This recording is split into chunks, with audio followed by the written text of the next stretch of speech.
I believe his top aide had accidentally told the truth of the cover-up, that they purposely hid life and death information from the Department of Justice in fear that that information could be weaponized against them. Everything is unraveling, and he's shaken, and he's trying to rope everyone in, including the Senate, including the Assembly, as many elected officials as possible, instead of telling the truth to the 15,000 families who lost loved ones in the last 10 months in our nursing home facilities.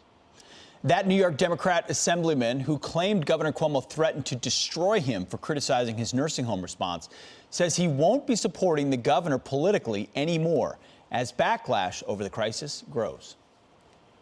New York GOP Congressman Tom Reed joins us now to react. Congressman, thanks for being with us this morning. So that assessment you just heard of what Cuomo's actually going through, do you think it's accurate? Do you think he's shaken right now? What's actually going on behind the scenes, in your opinion?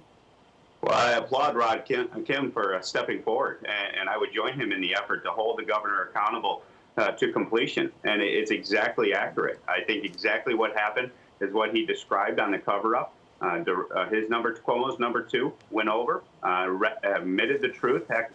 And she clearly fumbled in her execution of trying to put this genie back into the bottle when she went over to the state assembly and state senate, and admitted on that taped confession criminal activity with obstruction of justice, perjury to the Department of Justice. But I want to go further. I still want to demand accountability for why this order that killed 15,000 people that we are talking about, where he ordered positive COVID-19 patients back into nursing homes where residents were not infected, ended up being the root cause of this thing that is going to need to be further investigated. Representative Reed, we've talked to you in the past. We've talked about what accountability might mean, what it might look like for Governor Cuomo, whether or not that's a repeal of his emergency powers, impeachment, whatever it might be. I lived in New York for some 14 years. I can't tell you how many people kick a can down the road and complain about Bill de Blasio or complain about Governor Cuomo. But you know what they do in the end is they vote Democratic. Is there any electoral accountability? I know you potentially have some interest in challenging Governor Cuomo. Does a Republican have a shot to unseat someone like Governor Cuomo? Absolutely, and we are seriously considering it. We've been asked by many people to do this for months because I think they appreciate the way I govern, not the governing by arrogance and bullying that Governor Cuomo does, but by trying to bring people together. As a proud Republican, I go into the room with Democrats. I founded the only bipartisan group in Washington, D.C., the Problem Solvers Caucus. I go into those fights knowing who I am, what I'm fighting for. And I got to tell you, up in Albany, one-party control under Democratic control, people are getting sick of it. I've been in the Bronx. I've been in Harlem. I've been inside the inner cities of New York City. And I will tell you, they are saying the extreme policies coming out of Albany are killing their communities. They do not like this one-party control, and I agree with them. And if I'm that voice to take on the governor, I will put my work ethic, I will put on my Republican ideology that I believe in, but I'm open to be challenged and to inspire people to do it better for New York and not be afraid of the different points of view that the Democrats bring to the room. That's what we'll be looking at as we go to change one-party control in Albany, New York. So, Representative Andrew Cuomo, if he does run again, if he survives this to the ballot box, would be running for a record fourth term.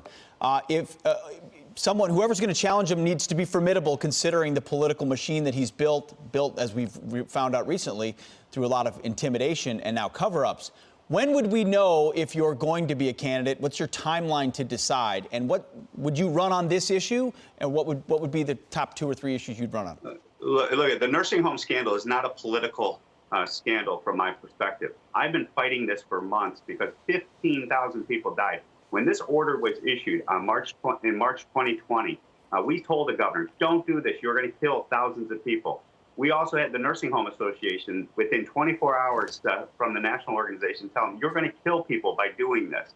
This is about holding accountable the governor for this reckless order that he did, knowing he was going to kill thousands of people. And then I watched his number 2, Dr. Zucker, give a press conference this week and double down on the lie that political fact checkers said was false, that they were listening to federal government officials from the Trump administration, that this is why they did what they did. That was ruled false months ago by the fact checkers.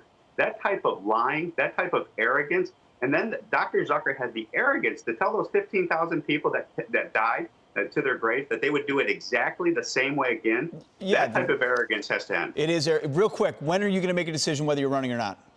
Look, we're going to get this taken care of on the Republican side. We're going to have a family discussion because we need to be organized. Like you said, it's going to be a formal effort. We're looking, we got to make this decision sooner rather than later. So stay tuned. We're in those final positions in my house because I have to obviously talk to my family and have that final okay. But I will tell you, we are getting close because I can't stand it any longer. This state needs to come out of one-party control. Let us know when you do, for sure. Representative Tom Reed, appreciate it. Thank you.